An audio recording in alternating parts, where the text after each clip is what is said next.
Something had struck me as odd about our planet. When you look at every other species on our planet, they all control their weight automatically.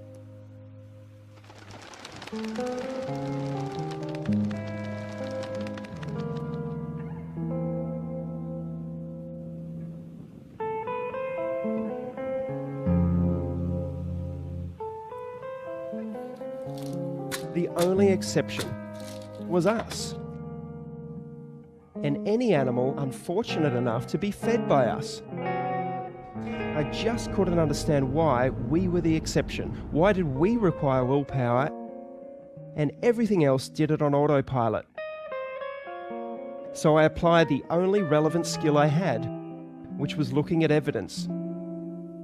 And I found there was very little evidence for the standard eating advice we are normally given, and there was a whole stream of evidence which had been largely ignored. In fact, what we have been told about nutrition is dangerously wrong.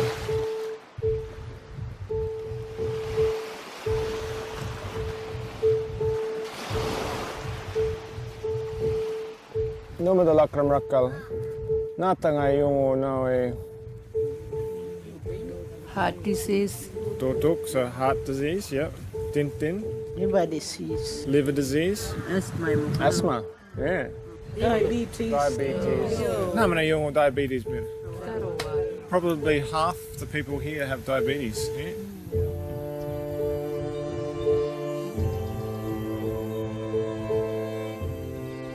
Diabetes, heart disease, high blood pressure, kidney disease, all what we call chronic diseases. When did those diseases start? 70s? 80s. So before that, people were dying from nakun Hepatitis. hepatitis, pneumonia, TB. TB. Well, they're all the mukurumala. These are the ones that came with the Europeans.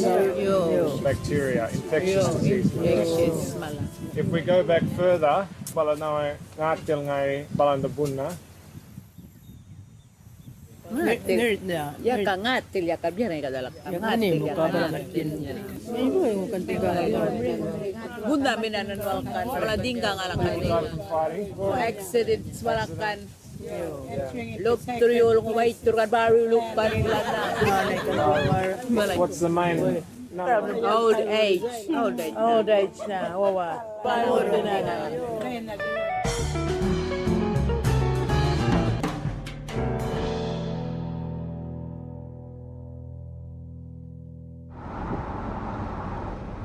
I had this label that I'm a fat girl. I am overweight. I have asthma. I've always had asthma. I have a rescue inhaler, and then I have a maintenance inhaler. My rescue inhaler is becoming like a regular inhaler where I use it 2 or 3 times a day. And I've just gotten used to it now. And I've been in the hospital a couple times for asthma where it got really bad. When people talk about wellness and health and are you well, how do you feel? My automatic pilot is always, I'm great. My vision is getting worse and worse very rapidly. I had 3 fibroids and one was really big. Upper respiratory infection. They put me on a broad spectrum antibiotic, mega doses of prednisone, azithromycin. And so I have this standing prescription. I'll just take it myself. I was also diagnosed with ADD. I don't know if that came up anywhere on there. This is really important. So when Yeah. was the ADD? I'm like, oh, and incidentally.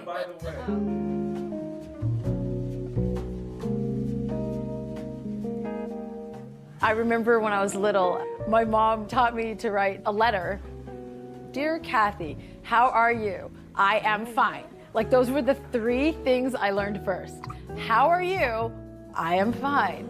And I'm still doing that, but I'm not fine. This is levothyroxine. I take 1 a day for my thyroid. This is atorvastatin. It's for my high cholesterol. This is fenofibric, tizanidine, duloxetine. I take that for anxiety. Hydrocodone, cyclobenzaprine, gabapentin tablets that's supposed to make your brain process pain in a different way.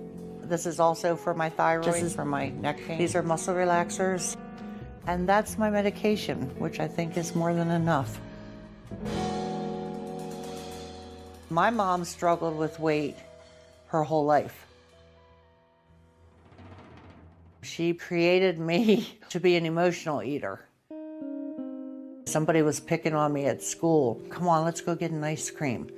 Something happened good in school. Oh, let's go out and celebrate. We'll go to Mickey D's, you know.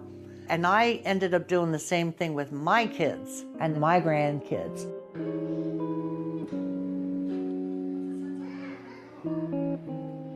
My mom finally developed the Alzheimer's and the dementia. And I saw the progression of the disease from start to finish. And you know, I forget things now and I can't think of words, and I start thinking, oh my God. You know, I'm the same way. I've gotten to be the same way. You know. This is a vicious cycle that needs to be stopped.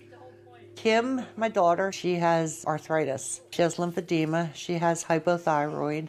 Her daughter, Kaylee, is 9. She has celiac disease. Barry's children are 5 and 4. Barry and Lauren, my son and daughter-in-law, they have a daughter, Abigail, who's 5. Abigail, you want to come back with me? Okay, sweetheart. Just step right up here. She has autism. She's nonverbal. She has epilepsy. She has central sleep apnea. No. She has digestive problems. Any trouble urinating, any trouble with bowel movements? She has constipation. Constipation? Okay, she's Yeah. on the Miralax daily for Yeah. that? Okay. Yeah. The hardest part, just having a child that can't speak.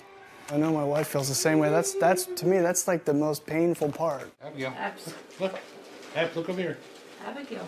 Abigail seems like she's doing really well, and then she'll get tired and she'll have a whole bunch of seizures, and it's like she's forgotten everything. It's like her brain resets itself. Playing music? It's really the seizures that compounds her autism. We're counting on average about 50 a day, so she's getting a great big cocktail of garbage. This stuff's pretty mild compared to this stuff. This is called Onfi. This stuff here it's over $1,000 a bottle. My insurance covers 70%, so I get the joy of only paying over $300 a month just for this stuff. Have you noticed any improvement with it? We have, otherwise, believe me, for over $300 a month, she would have been off of it a long time ago. The whole situation makes me mad, but mostly just because how many 6-year-old kids are these neurologists putting on these heavy narcotics? I mean, this is as bad as if you were to go buy heroin off of the street. And that's the first thing that these doctors are trained to offer the kids. That's it. Good job. I hate it. The lump in my throat as I was reading. The side effects, man, I mean, may cause harm to yourself or others, may have rashy, irritated skin, may cause sleeplessness. And I've seen my daughter have some of these side effects. We're gonna need a lot of help for sure. I have no idea. I have no idea how we're gonna do it. Do what? Switch her diet. She refused just about everything except for like the goldfish and Doritos. So.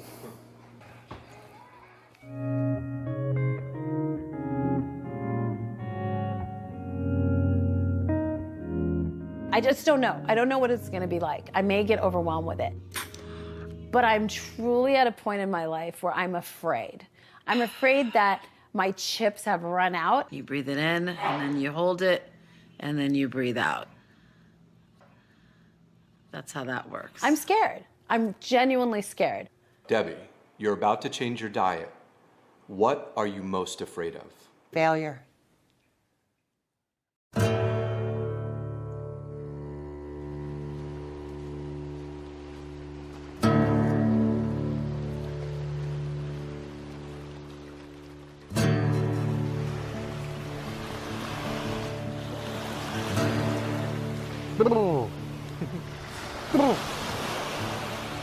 Wishing for luck.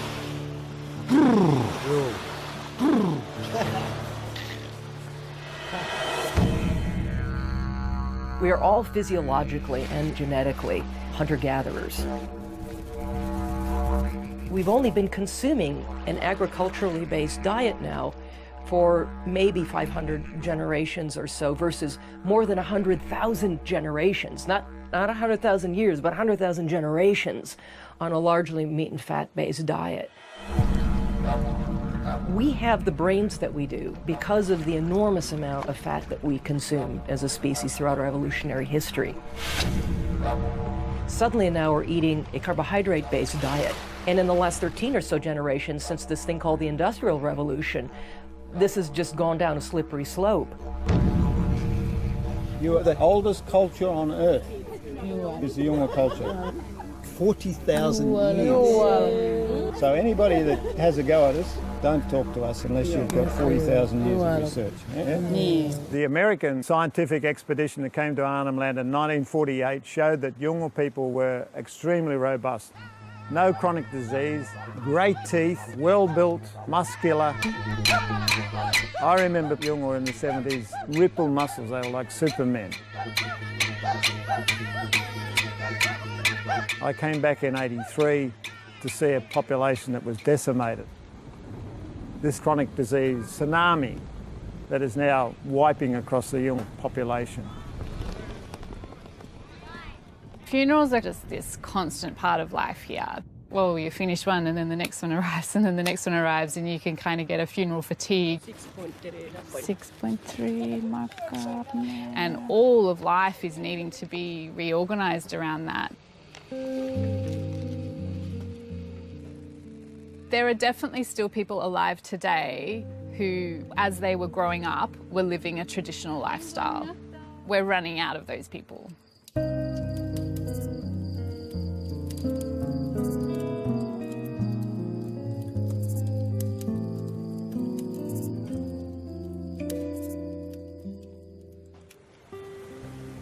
Everybody died.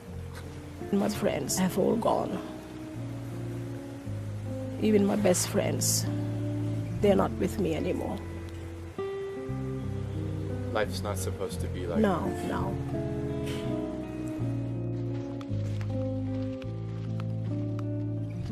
Dear Angel, can you tell me in your own words why are you here at this retreat? Why I can't talk when I'm walking. Okay, fair enough. Maybe down at the beach when I'm sitting down. I think my body maybe weren't built to do some walks or I don't know.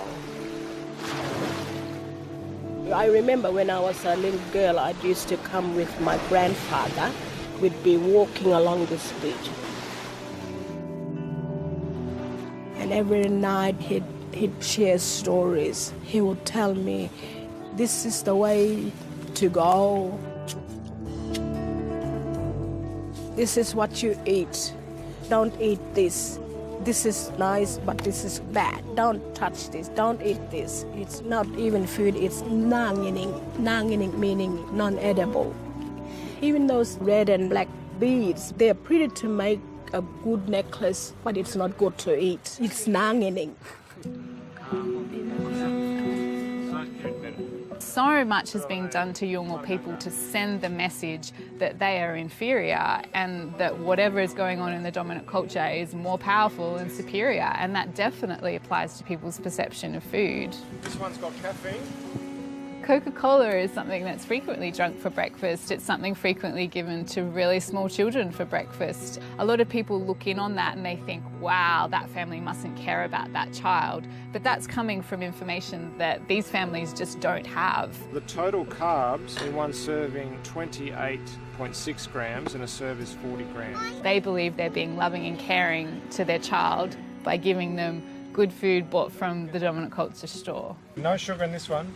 No chemical mala. The Australian government's pumping millions of dollars in to try to fix Aboriginal health. And here's these two individuals that have managed to do what they're trying to do on a large scale. What they're managing to do is to say the way that you had it before white person came was actually the right way. We have ancient wisdom and we have modern wisdom. And I think the two need to work harmoniously together, in balance.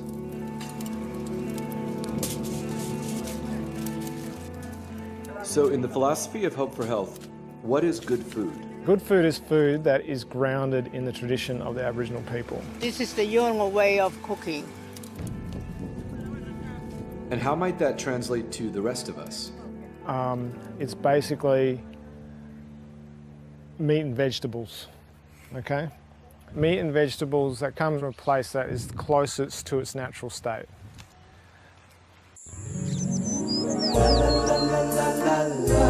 Years ago, there was a commercial for a particular margarine. That's not margarine, that's my sweet creamy butter. This woman, who actually turned out to be Mother Nature, tasted it, and she said, it's not nice to fool Mother Nature, and made lightning happen and thunder.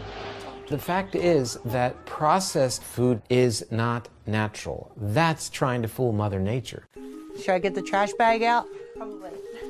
We should be eating the foods that nature provides, not that are scientized, not that factories provide. Would it be okay if I sat down on that chair over here? Go through the store without a problem. Okay, I'm sorry. Your mom is the daughter of my father's sister. So your dad is my mom's uncle. That's right.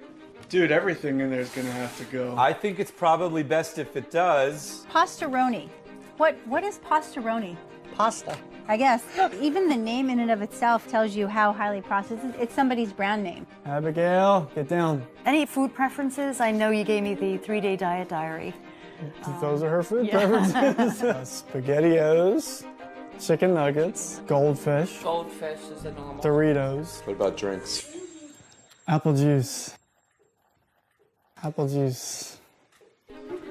We've hijacked our taste buds with food-like substances that are not whole food, that are not real food. Here's a good one. Imitation vanilla flavor. Propylene glycol, sodium benzoate, phosphoric acid. Doesn't that sound lovely? I don't even know what it is. Right. The whole low-fat thing is completely wrong. So we're going to add more fat to the diet. I mean, good natural fats. That's avocados, olive oil, meat fats from pastured animals like beef tallow, duck fat, lard. Having the federal government get behind the low-fat diet changed vastly the food system. You know, companies flooded in with all their low-fat products, responding to this huge demand. One of the most insidious things that market does for us, light. Light. Misspelled light is even worse than spelled correctly light. Every single day now we have newfangled foods and food-like substances being introduced. And then on top of it, we're genetically modifying and adding chemicals and things that we have no way of adapting to. There's added sugar in everything. Ketchup, sugar, juice for the grandkids, sugar, sugar, sugar, corn syrup. The applesauce is corn syrup? High fructose corn syrup is the second ingredient. I would have never guessed. Fructose. It's not going to be anything in here. We have found a winner. You know what? Scratch that. There's sugar again. That's something. Yeah. Wow. Obviously, we will never again eat cereal in our life. Perfect. Get rid of it. Bread and other grain-related products are really worrisome, A, because of their gluten issue, but most importantly, because of their carbohydrate content. I don't even know if we need to say anything about this. Yeah. Just no. Okay. I call wheat the perfect obesogen. Food perfectly crafted to make you fat. Wheat is in all frozen dinners, all breakfast cereals, taco seasoning mixes, instant soup mixes, canned soup, salad dressings. In other words, of the 60,000 products in the average supermarket today, 59,000 have wheat. There is nothing you can get at a grain that you can't get anywhere else. Not even close, in fact. Meat, seafood, vegetables, fruit, nuts and seeds, and eggs have so much more to give. Maple and brown sugar, heart healthy. You know that can't be right, right? Wheat was added 10,000 years ago, which sounds like a long time because it predates the Egyptian Empire, the Greek Empire, the Roman Empire. But 10,000 years represents less than 0.5% of human race's time on Earth. We went from a diet that was 90% meat and fat to suddenly relying on grains and legumes for the very first time in our evolutionary history. These all gotta go. You know, when a label goes out of its way to tell you how healthy it is, like 100% whole grain, reduced fat. By taking fat out, you guarantee that people have to shift over to high carbohydrate foods. That's just what happens. Fat is a critically important part of our diet, but we've got to be super selective because some fats are very threatening to our health. The reason olive oil is so good is because you can get the oil out of the olive really easily. It's like cold-pressed extra virgin olive oil. But you take something like this, This poison. In order to make packaged food, you need a fat that's solid and stable. So everything on a supermarket shelf, cookies, crackers, chips, need a hard fat, a solid fat. That's what gives it shelf life. If you get rid of butter, suet, tallow, lard, traditional fats, as our guidelines told us to do, what's left? Hardened vegetable oils, which is basically trans fats. We don't want to use any of the vegetable oils like corn oil or safflower oil, soybean oil. Vegetable oils are toxic. They're industrial oils. They are foods that we could not have manufactured until the industrial era. There are seeds that have oil in them, but that don't release their oil readily, so you have to use high heat and solvents to do so. That totally wrecks the molecules, destroys many of the antioxidants. It's a mangled, disgusting, smelly mess. Every cell in your body is wrapped in a membrane that's made out of about half fat and half protein.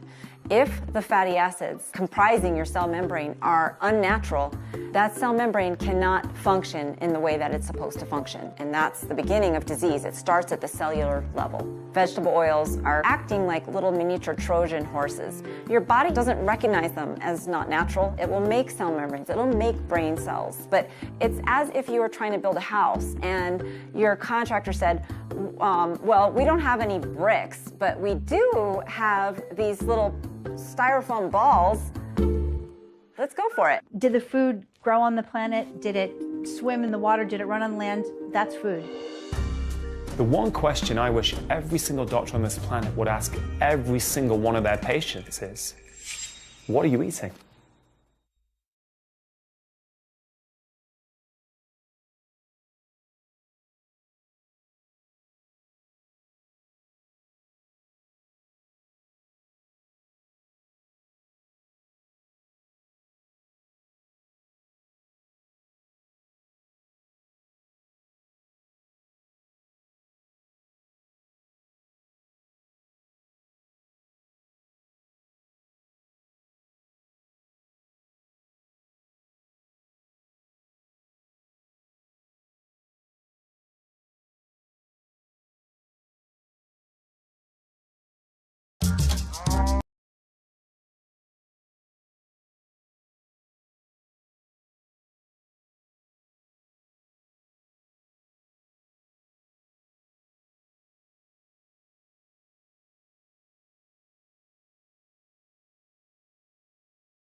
We have gotten a really nice selection of leafy green vegetables. We've got some excellent proteins, wild salmon, bison, fresh ginger root. We have some nice fat choices. We're going to be cooking with some coconut oil and lard.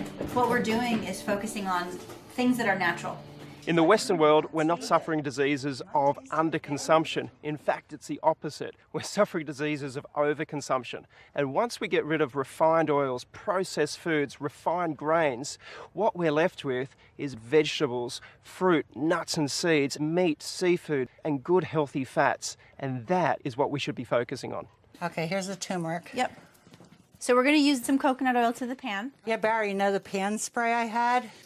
Had to throw it out. Well, there's no question that the brain can burn glucose. What powers the brain far more efficiently in terms of its energy-producing components, called the mitochondria, is fat. So we're going to get lard all over our hands? Yes. Okay. Our brains thrive in a fat-burning environment. Now, technically, we call this a state of ketosis. And to get into a state of ketosis, one assumes what is called a ketogenic diet, which basically means a diet that's lower in carbs and higher in fat. Oh, that smells amazing with that garlic. Barry, have you ever cooked anything like this in your life? No. Being in a mild state of ketosis is really the place to be.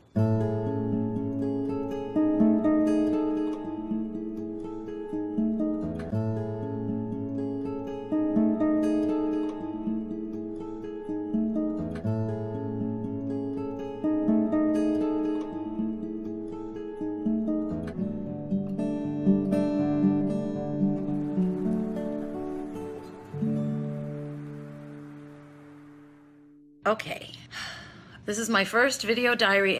I started this new way of eating today. I figured since we're talking about all natural, I'm going to torment people by having on no makeup. Okay, I know this is not supposed to be a big old cooking show, but here we have some lamb with the bone in, and I am sauteing them in some coconut oil, and the green you see is kale that I just removed. And I made some riced cauliflower so that I can feel like I'm having carbs. Bone broth in all of these, by the way. Normally, I would just go out and eat 3 times a day. I'm so used to grabbing and going, but I am really gonna do this. I am gonna do this. I have to do this.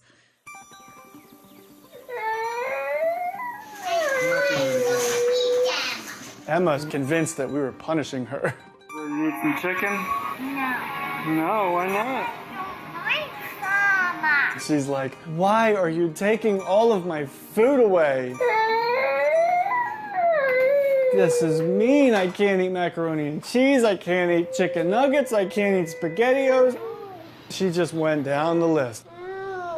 Tattering through this list of junk. I'm just like, man, we didn't feed her anything healthy. Like, we literally took away everything that our children have been eating. Okay, don't throw it. Those are scrambled eggs on the floor. She just started pushing my hand away as I was sticking the fork into her mouth. And then she literally crawled across the counter and she grabbed this bag of goldfish that was sitting there and she ripped it open and just starts shoveling handfuls of goldfish into her mouth. It reminded me of when I was a drug addict and I would get my bag and I'd be fiending for something. I'd be fiending for a fix. Oh, for goodness sake. The first 5 days, she starved herself. She barely ate anything. Yeah, I'm burnt out, man. I'm burnt out. That was the turning point. She was just more. Good job. I mean, she just was a bottomless pit. Abigail's eating coconut. And from that day forward, it was like she was eating everything I gave her. Everything. There you go.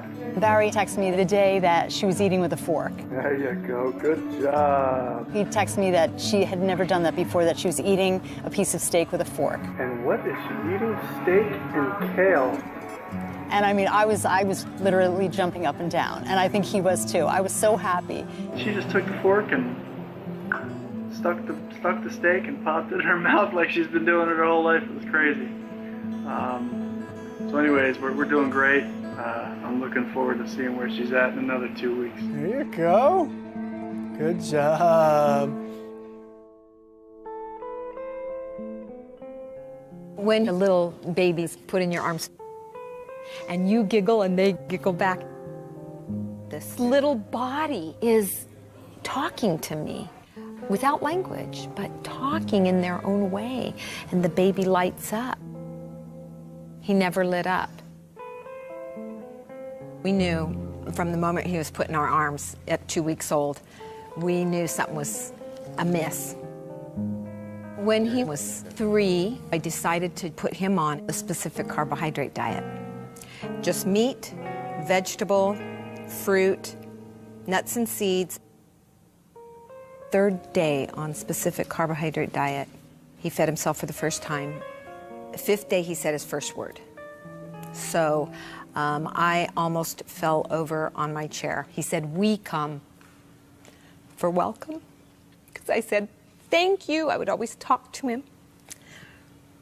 And it was always me doing the talking, us doing the talking. And he, wouldn't answer to his name, all that typical autism stuff. I said, "Thank you." And he said, "We come."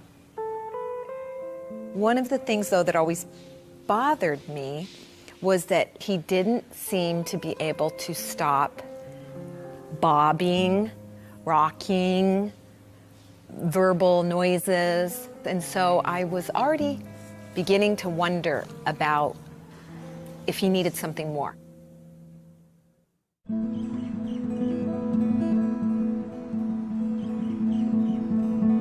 We're at the Shriners Hospitals for Children in Honolulu. We take care of children with brain-based disorders, Specifically, we specialize in autism, ADHD, and other developmental problems. Use this hand and tap your fingers. Our medical study involves a clinical trial. We're investigating not only if the ketogenic diet impacts children with autism, but also how it might impact children with autism to help with their language, help with their socialization. We want children to be able to interact meaningfully with their families again. You put that one in there. And you can push it off with, yeah. The ketogenic diet and the state of ketosis changes the metabolism in the body. And so instead of using glucose as your primary go-to fuel, the body taps into ketones. Do you want butter too, or you're fine? I'm okay. Yeah. Ketones are acids that the body produces from fat. It cannot be produced from carbohydrates or sugars. He likes coconut oil all over everything. And the body uses the ketones for energy for the brain and the free fatty acids for the muscles. Good balance. Open your eyes. Aaron Thatcher's been on the ketogenic diet for approximately 6 months. He has seen an improvement in some of the core features of his autism, including increased socialization, interaction with his mom. Just to get him peaceful. Yep. It's huge. Brings peace to the whole family. And I would say, you know, our loving interactions are more. Increase independence and self-care skills, decrease in his stereotypic repetitive movements and behaviors. Aaron, we're going to put these puzzle together, okay? Start with these, and I have some here, and let me know when you need more. As evidenced by his scores on the ADOS, he initially, pre-diet, had an ADOS score of 16, which is in the high range for autism. And on his 3-month follow-up, had a score of 8. What do you like doing that makes you feel happy and cheerful? Coming here. Coming here? You like coming here? Okay, what are some other things that make you feel happy? Taking a bus. Taking a bus, that sounds fun. Okay, how about things that you're afraid of? Are there things that... Turtles. Turtles like in the story that we read? The ocean. Oh, the honu in the ocean. That makes you feel afraid? I was watching Aaron take the ADOS, and there are questions on the test, like, what do you find scary? And he said, turtles. Great, A+, right? So I said, can you say that in a complete sentence? Given the opportunity, he probably could. He did. We did give him the opportunity. Can you tell me in a full sentence? I'm afraid of turtles. Awesome. Tell me in a full sentence what makes you feel happy. I feel happy. I took the bus. Awesome. That's more therapeutic than the question that we asked him. Do you ever feel sad? Can you describe what it's like when you feel sad? Sometimes I feel lonely. What makes you feel lonely? When I be by myself. Oh, can you say that in a full sentence? I feel upset because I'm a lonely person by myself. There are some common metabolic processes in the body that exist within every cell in our body. If you take in a medicine, you're targeting a specific mechanism within the body. Whereas if you approach it more broadly, such as through food, we might be able to influence a variety of organ systems, including the brain, the pancreas, the liver, muscle cells, blood vessels, etc., through one intervention.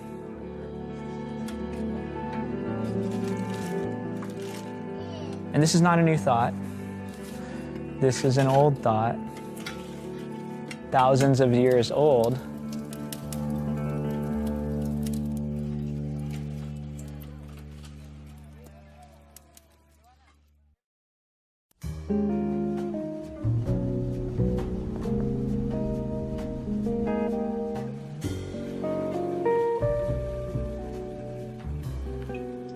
I think that eating alone only bolsters the little hamsters in your head that are telling you what you should and shouldn't do.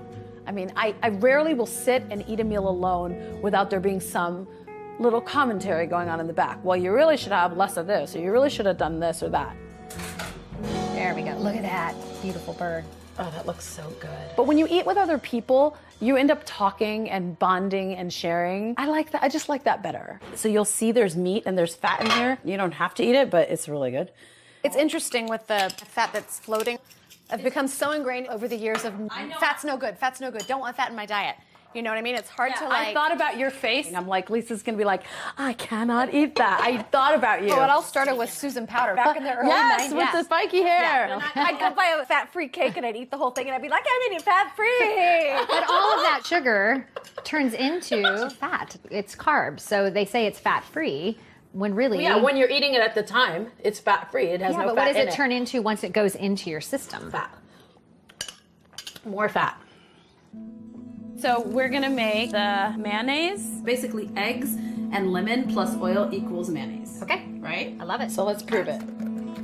This is olive oil. Yeah, I'm using olive oil. You want to use a pure oil like this that isn't going to be toxic to your body.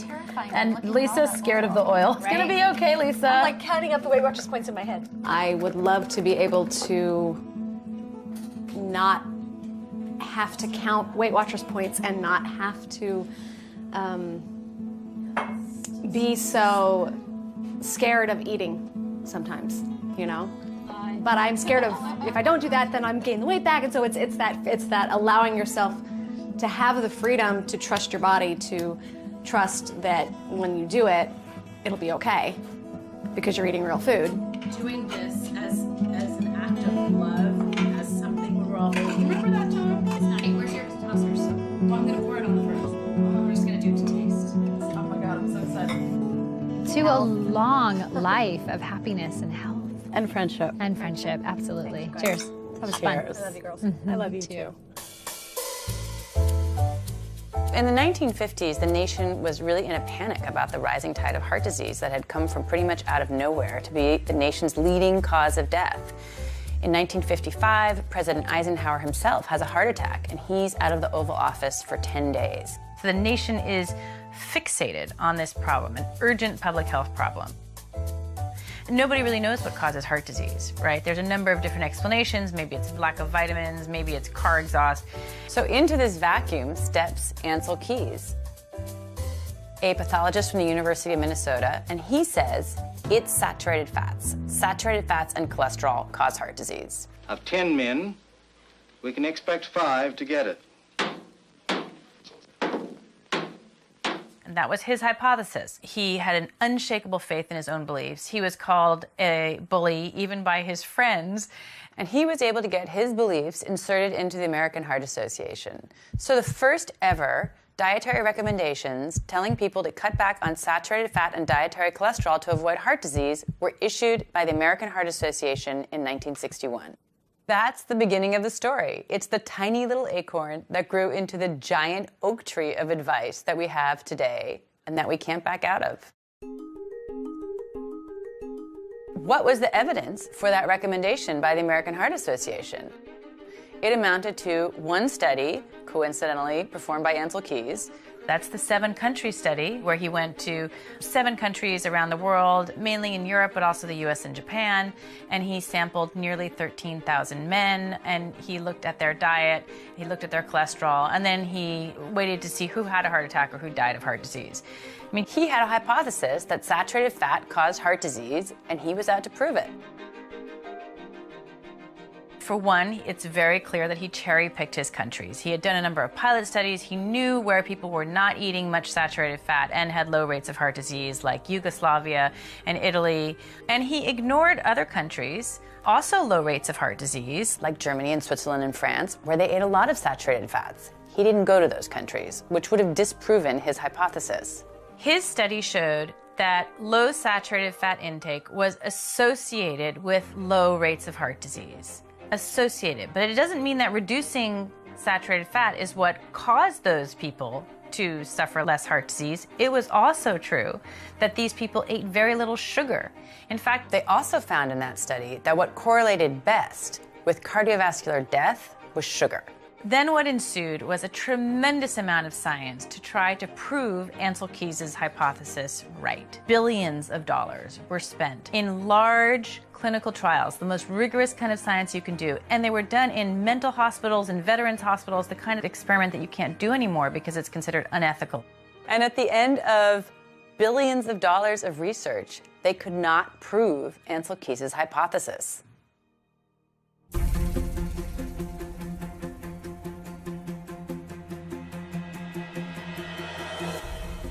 We have lived a lie for 50 years. Professor Timothy Noakes is one of the very few scientists in the world who have an A1 rating. Sports scientist Timothy Noakes begins his defense against unprofessional conduct. The charges against Noakes were laid by the Association of Dietetics in South Africa after he advised the mother on Twitter to wean her child onto a low-carb, high-fat diet. The health dietitian tweeted, "Don't listen to him. It's a terrible thing to say. I'm going to report you." This will seriously harm our profession. The dietitian went on and lodged a complaint with the Health Professions Council of South Africa. That's the regulatory body for unprofessional conduct. That is the most serious charge you can level against a medical doctor. It's time for us to take charge of our nation's health. This is the modern-day trial of Galileo. Good morning. It's the 16th of February 2016. We continue with the professional conduct hearing against Dr. T. Noakes.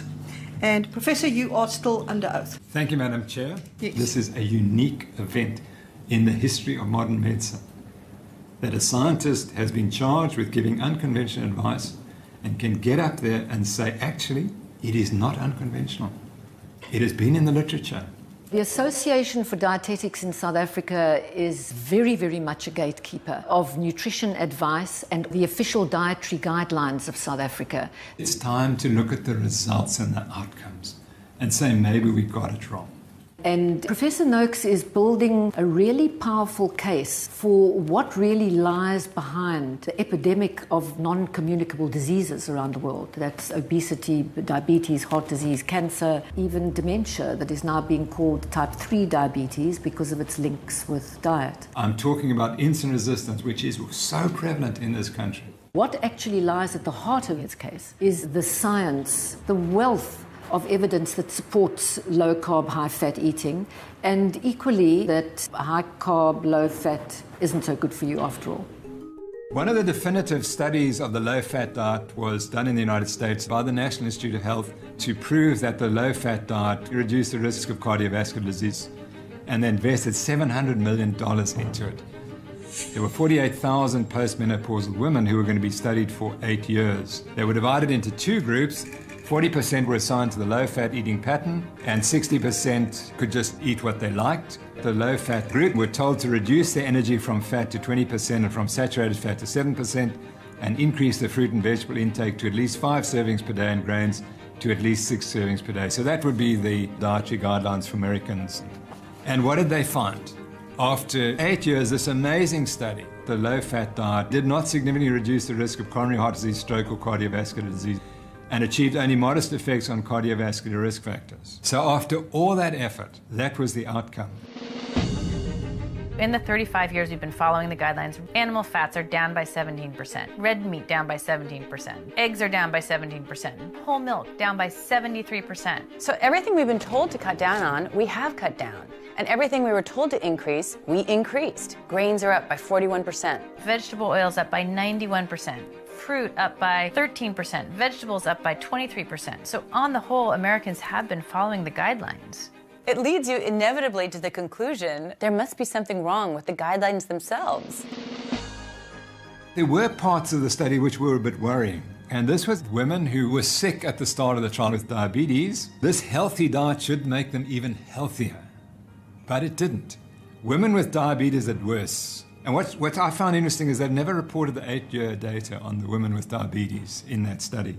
And you have to ask, why?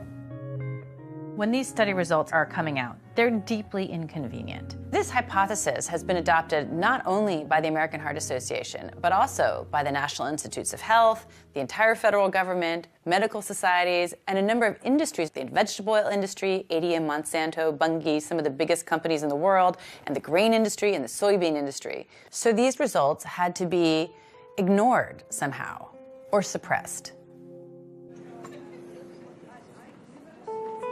I've been left with a very disturbing feeling that this hearing was set up from the very beginning. We'll adjourn tomorrow, 10 o'clock sharp.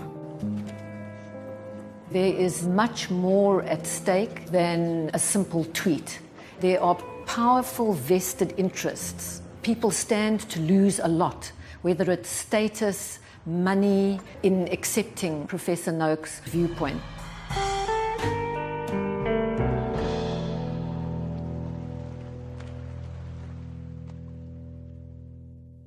Could you describe what the low-carb, high-fat pyramid would be? Yeah, actually, that is maybe a graphic that more than any other. What you have to do is take the existing food pyramid and turn it upside down so that everything that used to be in the base of the food pyramid, grains, carbohydrates, really has to be up in the tip. And then below that are fruits and vegetables. And then, in the big bottom slab really has to be fats and animal foods. That is actually what a healthy diet looks like.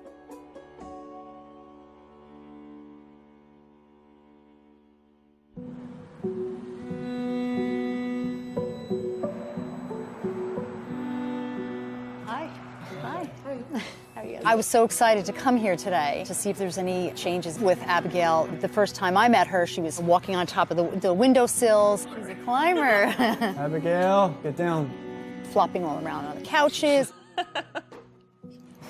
She comes in and... Hey, cutie. She's absolutely calm. Say hi. Hi, Abigail. Do you remember me? It's very exciting. Very exciting. Can you say hi? Seems like she's losing some of that massive belly. It looked like she was like constantly bloated. That seems to have decreased. Her bowels have regulated. They were using a laxative every single day. And I don't know if you noticed that when you're trying to present her something that she doesn't want. No. She's actually saying no. Yeah, I noticed that too, actually. Like with her mouth, she's actually saying no. She's able to concentrate and she's able to progress because she's not running all over the place and she's not seizing. Her seizures are going down, and we have tangible data from the school. We are actually starting to wean her off of the anti-convulsory narcotic that she's on that I think you guys heard plenty of complaints from me about. These are great strides within just 5 weeks. It's great. What do you make of his sort of subdued attitude about all that? They live with Abigail day in and day out. You don't see your children grow. That's incredible news. Yeah. Is that not big news? Yeah. I have faith in bigger, better things, man.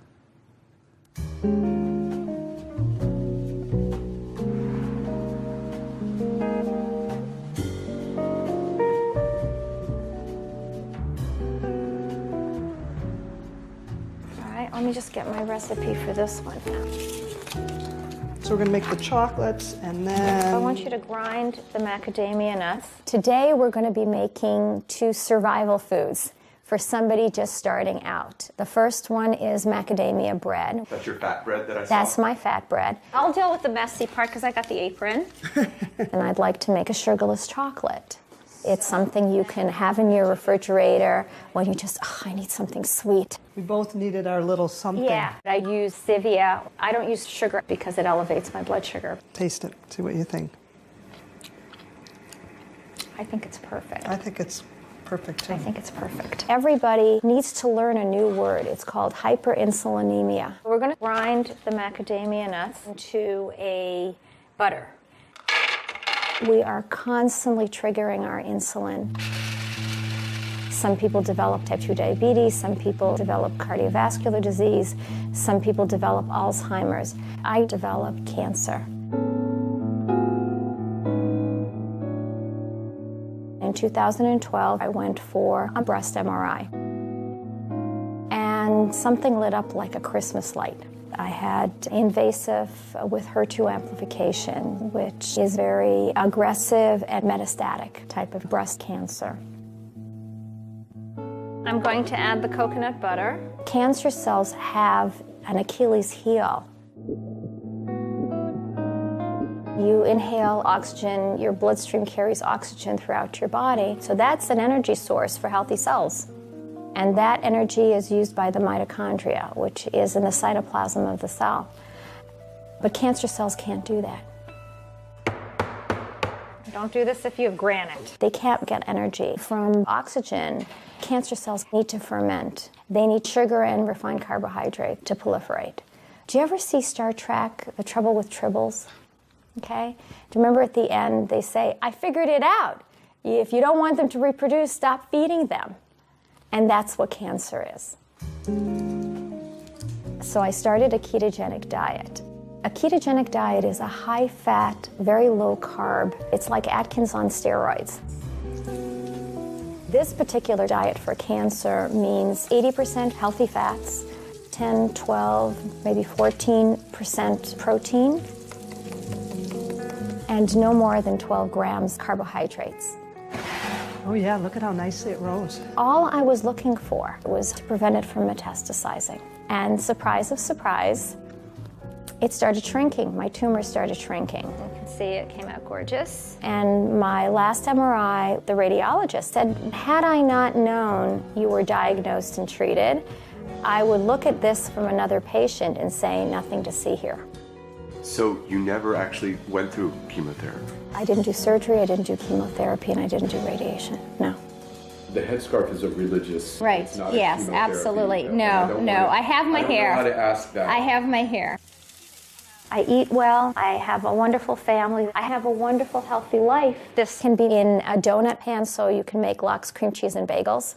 I've never had an illness from the day I was diagnosed. My immune system is so good now that everybody will get sick with the flu, and my grandchildren are coughing in my face and sticking their hands in my mouth, and I don't get sick. That's the norm. Yes, that is the norm.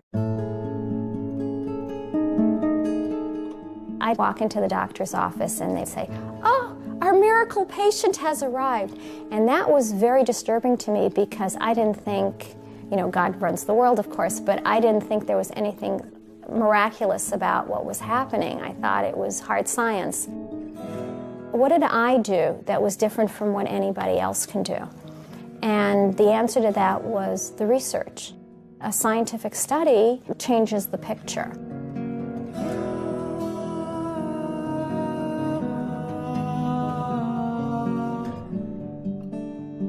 Cancer is described as an immensely heterogeneous disease. That's in fact a buzzword that's now very much in the literature. If you have a primary tumor, this cell can have this mutation, and right next to it you can have a cell that has different mutations, and the cells in the metastases have still different ones. And so what happens is, no matter how you target your cancer therapies, you're going to end up catching some of the mutations, and then some of them are simply going to be mutations you didn't hit with these particular therapies, and then those cells are going to be the ones that survive and come back to get you.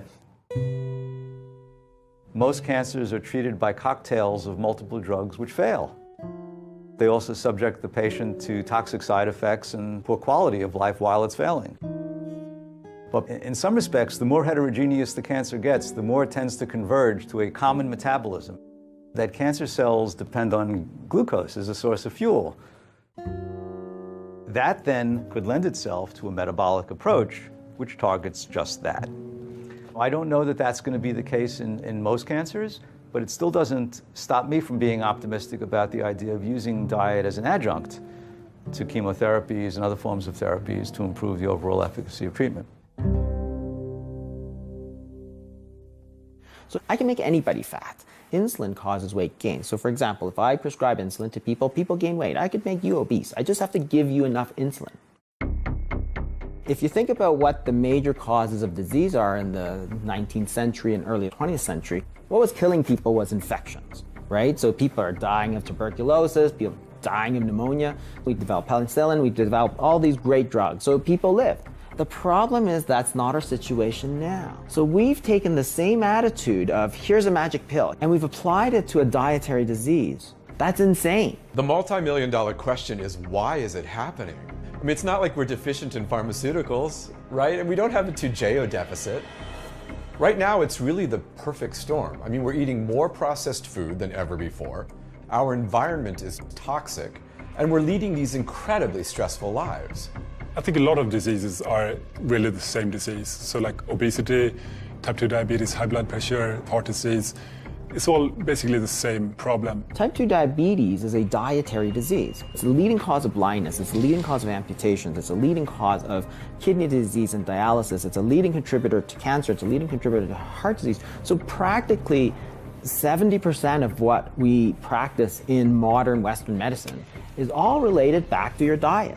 What happens when you're eating these high-carb diets is, of course, is this constant flood of first sugar and then insulin, because your body's like freaking out. Oh, it's too high. We're going to hit a coma point here. We've got to do something about this. So out comes the insulin. When you're constantly shouting with this insulin hormone, the receptors on the cell will down-regulate. It's called insulin resistance. The body is not responding well to insulin. It's like if you're shouting really loudly, people are gonna put their fingers into their ears, right? If you shout really loudly every day for years, the cells get deaf. They don't hear it anymore. The body has to excrete 2 times more, 5 times more, 10 times more than normal to get the message across. And then you treat it by injecting even more insulin. And I think that's, criminally insane.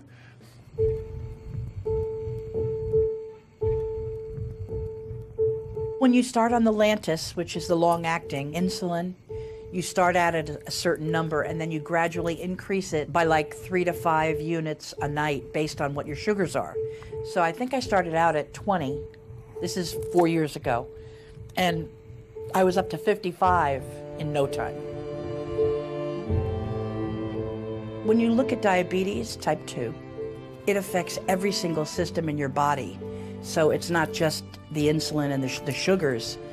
You end up getting, I have peripheral neuropathy where I've lost feeling in my feet. I have gastroparesis. I have early kidney disease. I have, what else? I have coronary artery disease. The arteries in my whole body are pretty much affected. This carotid artery is 99% occluded, meaning that I could have a stroke at any time. We had talked on Friday. Yes. And so you decreased your insulin even more. Did you have any issues this weekend? Where were your sugar levels? No, they were all good. Last night's was 91. Since the 2 months that I've been doing this food program, 2? Yeah. It may just be 6 weeks that she has been here. Yeah. I've lost 17 pounds. And within a month, we were able to decrease her insulin by half, even more. I don't have any more sliding scale, regular short acting. I have the long term is down from 50 units to 20 units a night, which in the long run is going to save me a whole bunch of change. If things keep going the way they are, the possibility is that she could cure her diabetes with food. Can you imagine? I was hopeless. I was just getting fatter and fatter and sicker, and I really was at the end of my story. If I could inspire one person to stop and take a look at what's happening with their life, if it's in regards to your weight, depression, diabetes, understand that there's hope.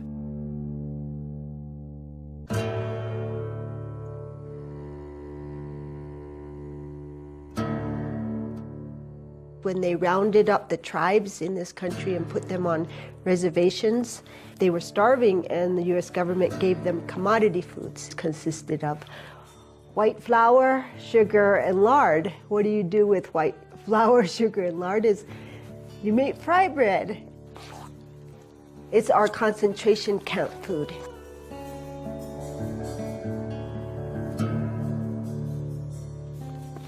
The fait accompli of what we call manifest destiny, what happened to all of the Aboriginal peoples of the earth since European encroachment, wasn't accomplished with guns, it was accomplished with food. Damper has become #1 food for Yoruba people. Settlers, missionaries, they gave us damper, and our grandfathers, grandmothers, and all our families, they liked it. That is looking yummy. These modern displacing foods were being brought in as rations by the missionaries. They're very addictive things like tobacco and sugar and flour. You must have a damper with a syrup or rice jam. It's required. Must be. Must be. Always. but even if you took the syrup and the jam and all that stuff off of the damper, it would still be... It would still be bad. It's still yakka. Yeah. Yakka. Yakka menmak. Yakka menmak. Yakka menmak.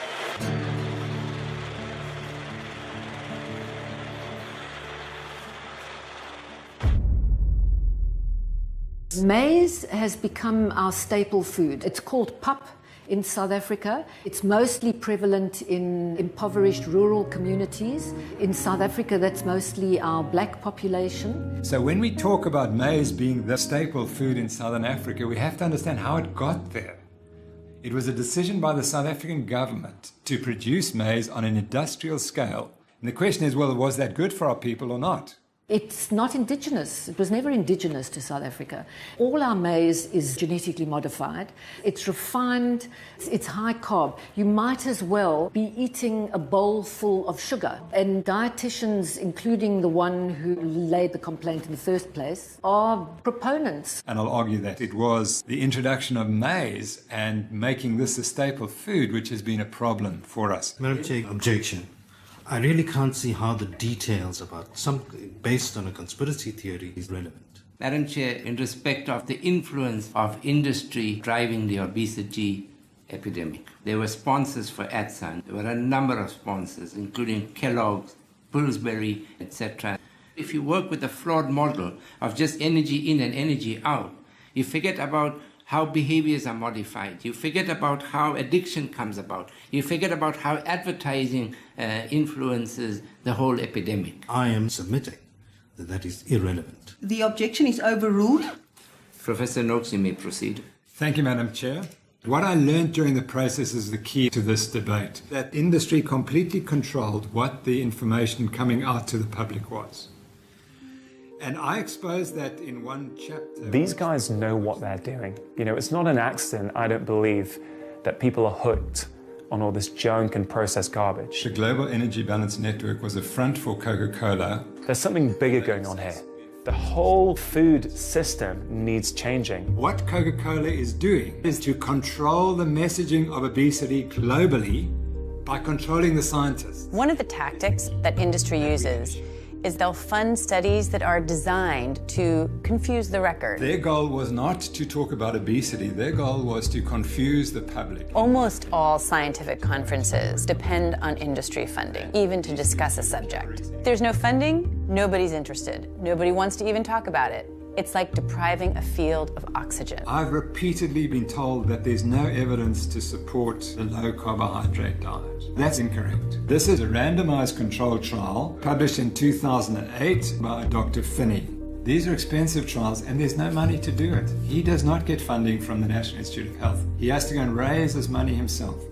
This is the evidence. He's putting people with a metabolic syndrome, half of them on a high carbohydrate, low fat diet, and the other group on a high fat ketogenic diet. Look at the results.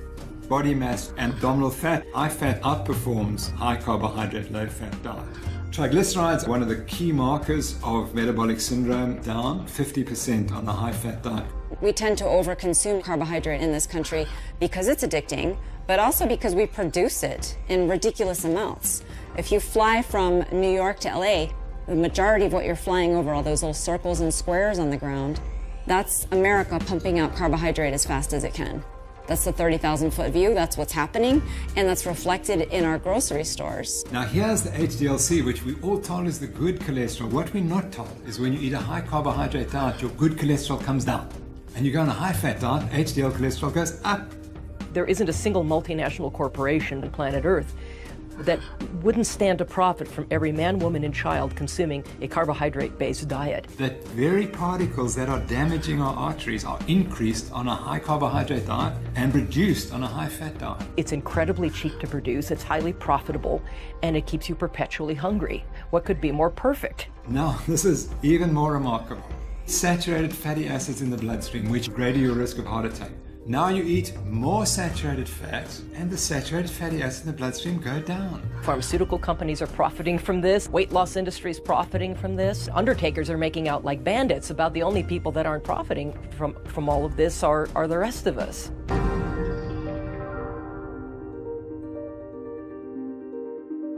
All right, this is what it looks like when a yuppie tries to approach a couple of cows on a farm. The biggest drawback was the budget, because it's very expensive to eat healthy. One of the ideas we threw against the wall, and it actually stuck, was that we were going to buy a grass-fed cow, a whole cow. Emma, why don't you go with Mom to pet the cows? We saved over $400. For tens of millions of years, long before we ever came along, grasslands and ruminants co-evolved. Cattle are basically designed to eat one thing and one thing only: fresh green grass. Check it out. Yeah, buddy, grass-fed meat. I've got hamburger, I've got T-bone steaks, porterhouse steaks, I've got liver. I didn't like it as a kid, but I thought came with the cow, so I'm gonna see what we can do with it. The butcher, he's like, "Oh, you got bones for your dog, huh?" We're like, "No, they're for us." Like, we used to have 40 more species of large herbivores roaming across North America before the end of the last ice age, and we had 60 million bison thundering across the Great Plains.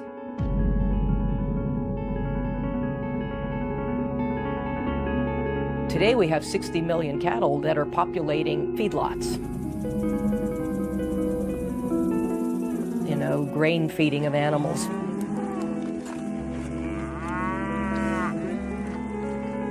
And what do grains do to cattle? They fatten them up. We could take a hint from that. Roughly 97% of all the meat produced today is produced in these feedlots.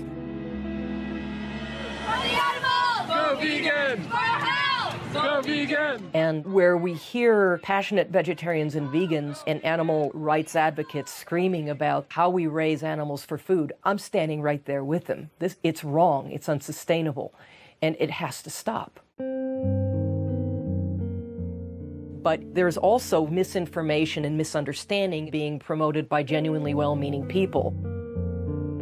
What people don't understand is that everything really hinges on restoring natural systems.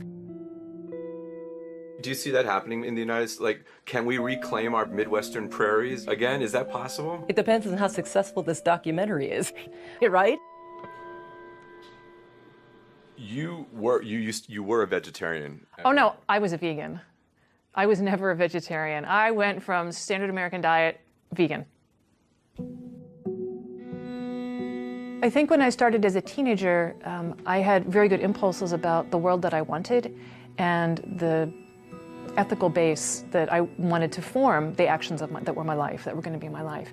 That hasn't changed. So justice and compassion and anything that questions human hubris or human entitlement, those are the only values that are going to get us to the world that we need. The problem is information. And with a different collection of facts, a different set of information, I might have made a very different decision. If you want to reduce your carbon footprint, one of the best things you can do is eat locally, grow your own food in your own backyard. So I took this up with a fervor. I really wanted to do all this. So made a garden happen and pretty immediately hit the wall of what do plants eat? We're used to thinking of plants as sort of insensate salads. They actually have needs. Well, I'm going to get the organic whatever, and I go to the farm store and I'm looking around, and every single thing that's an amendment that is for fruit, like strawberries, it's bone meal and blood meal. Well, where do I think minerals come from? Well, I don't know. I've never done this before, and I'm horrified. I mean, I don't even want to smell it. I don't want to touch it. It feels so unclean. And where does this bone meal and blood meal come from? Well, it comes from, from animals. It's like, where it doesn't fall out of the sky. Like, I know this is about dead animals. It's horrifying to me. What do? I have to supply what the soil needs, and what the soil wants is dead plants and dead animals. And I can't take animals out of that equation. I mean, it's absolute hubris to think we can. That's what soil is. That's how it evolved. That's a thriving, living community. There are insects, and they want to eat strawberries too. So either I'm going to kill them, or I'm going to get some creatures that will do it for me. And I went ahead and got chickens and ducks. Again, this was this just tremendous moment of ethical and moral meltdown. So now I'm enslaving these chickens and ducks to do this terrible thing for me, which is kill. You've never seen anything like a duck eat a slug. You want to see happiness? This is what I live for, was what my duck said. And boy, was she a happy little creature, the chickens as well. So they ate all the bugs for me, and I never saw another slug. Animals tell us what they want. If you just let them do what their nature is to do, then it's not even that they're happy, it's that they are who they should be. The most destructive thing we've done is this activity called agriculture. We don't really have a clue what goes into making that corn or making that soy. All we know is that you look down on your plate and it doesn't look like a dead thing. Therefore, it somehow must be peaceful and kind and sustainable. And we're utterly wrong about this. You have to understand what agriculture is. You take a piece of land and you clear every living thing off it. And I'm including the bacteria in that. So all the plants and animals that are supposed to live there, they're gone. Now you're going to grow an acre of corn or wheat. That corn is going to require things that are not there for it, and you're going to have to come from the outside and apply them. It's going to take a lot of fertilizer, insecticides and fungicides, because you're fighting a war, right? All those other plants and all those other little animals want to come back. Now, another thing that happens is every time you plant that corn, you're destroying that soil, a prairie or a grassland. It's the perennial roots that make channels for the rain. When you only have annuals, they don't live a long time, so they don't have time to build long roots. So year by year, you are drawing down that soil. And then, of course, all that soil washes off. You know, if you're on any kind of a slope, it all is just going to go into the local river and kill it with all that dirt. So now there's no fish either.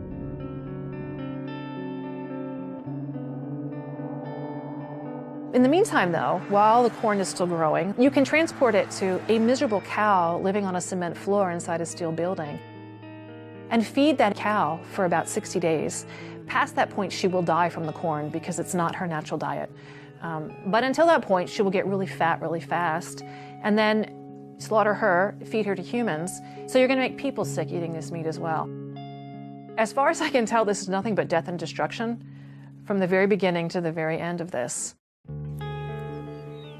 Now I'm going to walk you through another scenario, which is you take the same acre of land, but you don't hurt it in any way. You let it have its own wisdom, its own impulse toward life, its own wild way. And what you have is a whole bunch of perennial plants growing there. You have a whole bunch of really sturdy grasses. You've got big birds and you've got ground-dwelling birds, and then you've got small mammals and larger mammals. You might even have, every once in a while, a really big mammal come across there. You know, you might have a wolf or a bear or somebody. And in the meantime, you've got a ruminant.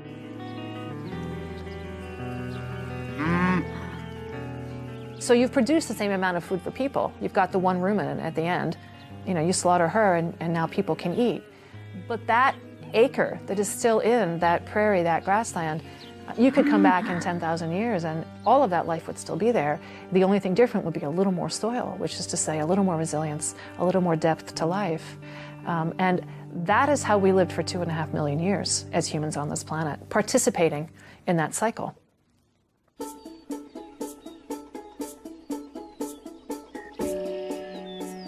We're here in the Shenandoah Valley of Virginia, and what we do is pastured livestock. In nature, herbivores live in large groups and they migrate. All we're doing is duplicating that kind of migration, moving the animals across the land so that this choreography, this ballet of the pasture, can perform its dance on the grass. When people say eating this way is unsustainable, oh, listen, it's not only sustainable, it's actually what we call regenerative. It allows the grass then time to regrow, to recuperate. Grass is essentially 95% sunshine. This takes sunbeams and converts it to something that has weight. And amazingly, the herbivore can take this, ferment it in her rumen, and turn this into arguably the most nutrient-dense food in the world. Grass grows in what I call, you know, an S curve. You can see that S. So diaper down here, teenage, rapid growth, and then nursing home out here. What we want to do is keep this forage in this rapid growth state as much as possible. So the role of the herbivore in nature is actually to prune the grass to restart that rapid metabolic capacity. This is what builds soil, hydrates the landscape, and actually sequesters carbon. This is the system. When grass is allowed to be as productive as it's supposed to be, it actually is far more efficient at converting solar energy into biomass than even trees. That's why all the rich, deep soils of the planet are under prairies with herbivores. And if every farm in the world would do this, we would sequester all the carbon that's been emitted since the beginning of the industrial age in fewer than 10 years. When a confinement animal facility shows a picture of this hog factory or chicken factory or whatever, They're not showing all the land that's required to grow the grain to keep it going and all the land that's required to handle all the manure that it's generating. In this system, you're seeing all that land.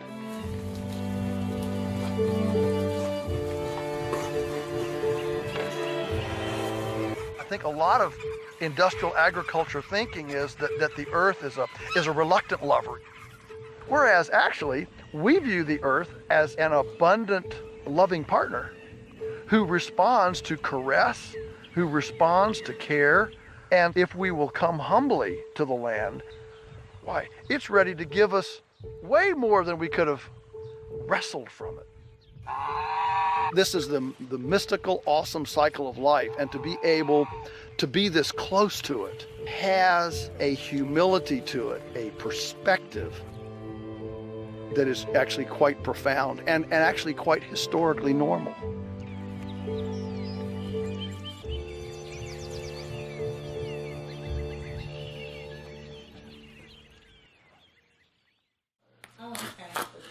Really, for the past few years, every time I've spent time with my mom, just like her cognition reminded me of my grandmom. Like it was starting to remind me of like those early stages of my grandmom. My son just told me not too long ago, he said, I love you, and I'm really becoming concerned with you. You're starting to check out of life. I see you starting to deteriorate the same way that she did. That scares me. I used to get these horrible headaches. I was battling depression. I would just start to cry. I would tell my husband, I said, I'm tired of this. I'm just tired of feeling like this.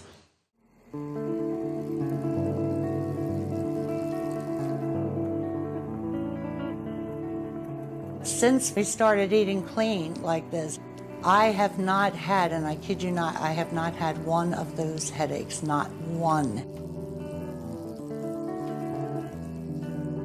My energy level, my thought processing, I mean, I've seen remarkable changes. You know, until you've been there in that dark place, you can't really grasp the magnitude of it. I have been there and I have lived that. It's like a vicious cycle, you know? And this is just so much better. Does it taste like a strawberry? Was it good? Yeah? To sit down and have a conversation with my mom, and she's clear-headed, like for the first time in years. Oh, you gotta squirt water down into the hole. I feel like I've got my mom back. I can't wait to see in 6 months from now, what other changes could there possibly be? The good news is something I never thought I would hear myself say, that I am completely off all insulin. Oh, Patty! Yeah. Congratulations! That's incredible! Yeah. And your blood sugars have been completely fine? It's been 10 days.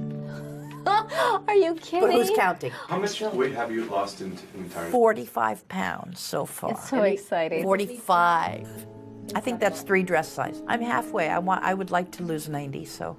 I find that so fascinating. The first lines of defense are always like, take this pill, take that pill, that medication. And like, oh, you're at the end of your rope. And so maybe you should try changing what you eat. I think I always knew that, but I don't think I knew how. And as much medical knowledge as I have, even nursing, I don't think they teach you enough about nutrition. I mean, that kind of makes me a little bit embarrassed to say, but it's been a whole big lot of reflection. Whole new world opened up. I think that's what was amazing to me. I mean, I just... Yeah. Anyway, I I'm happy. That, so thank you for that. Thank you. There's something implicit in all of this that no one seems to be saying. The human body is a vastly complex system, but how we fuel it is really simple. If we fuel our bodies correctly, then the complexity should just take care of itself. So, metabolically speaking, there are really only 2 fuels we can use. They are sugars and carbohydrates, which is glucose, and fat, which is ketone bodies. If we go with the notion that fat is the fuel that nature has intended, then suddenly all the dominoes just fall into place.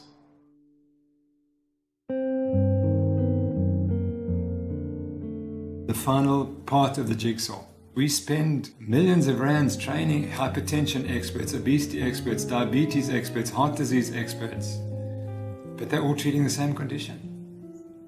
We can continue to teach a failed model. We can continue to train more doctors and build more hospitals and tell people they must eat lots of carbohydrates.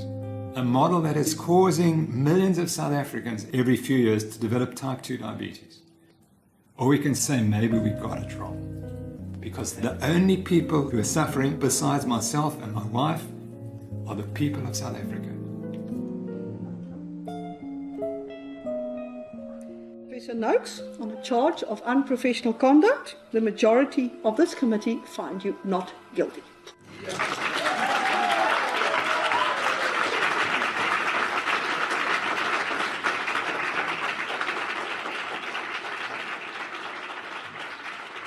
You've got to let it go and watch it grow.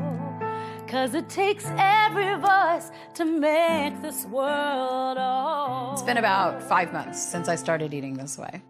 My clothes fit better, my skin is clearer, my voice is clearer, my mind is clearer. This is all about the freedom you want. I was having ongoing respiratory infections most of my life. I haven't had a single thing. No antibiotics whatsoever. No antibiotics. I haven't needed it.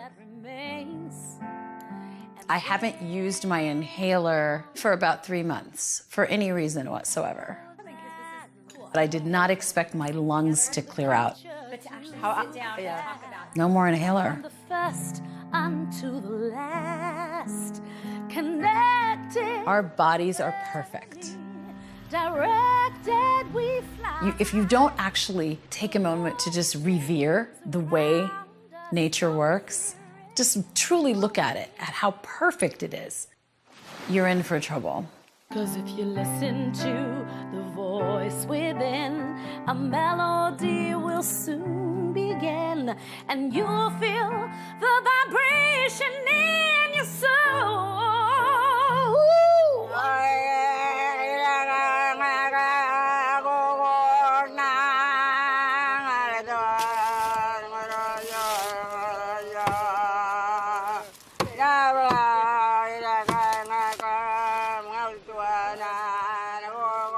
This is my blanket, my sheets that I born with. My mom used to always make me warm with this, like this.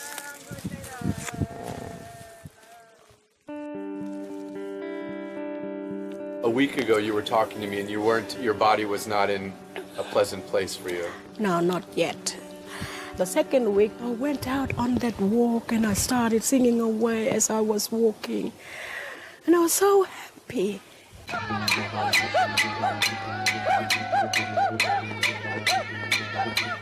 My body was rejoicing.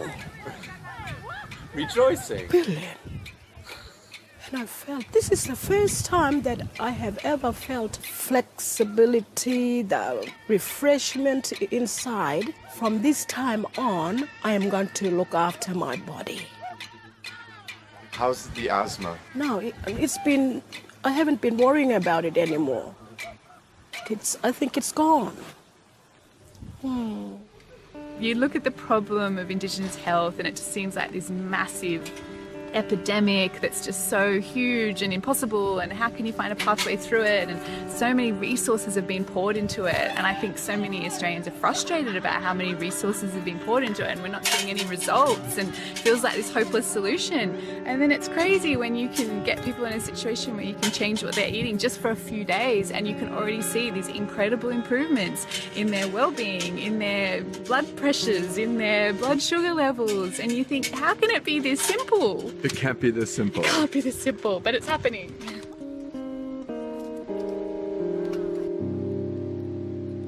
Look at that everywhere. Learning all of this, so nice. Human anatomy, all these blood cells, all these cells that make up our body, so perfectly woven together. So beautiful.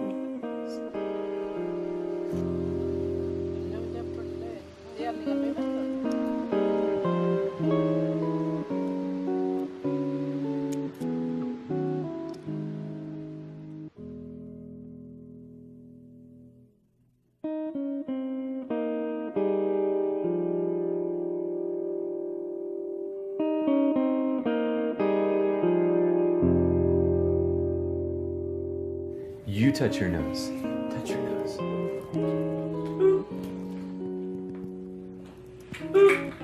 One more time. She's pulling her hand. Boop. That's it. That's your nose. One more time. Ready? Boop. Abigail, where's my nose? There. Nose. It's almost like her brain has had this certain way of functioning. Like biologically, it's functioned as a brain of a person with autism until we started to give her the nutrients that her body and her brain needs to start functioning normally. Can I have the block? Can you give it to me? Good job, man. Oh my gosh, I never saw her do that. Give the block to Daddy. Daddy. Come on, you silly. Yes! Now, give the blocks to Mommy. To Mommy. Mommy. Give the blocks to Mommy. Good job. Yes! There you go. Thank you. But at this point, she's like 6 years behind, so she's starting at the level of a 2-year-old, or whatever developmental level that Abigail's at.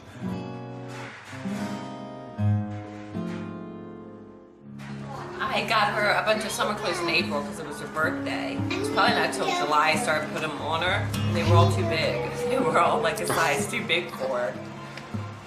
She looks amazing. It's such an easy recipe. I've got it memorized. It's 4 eggs, half a cup of almond butter, and a cup of squash.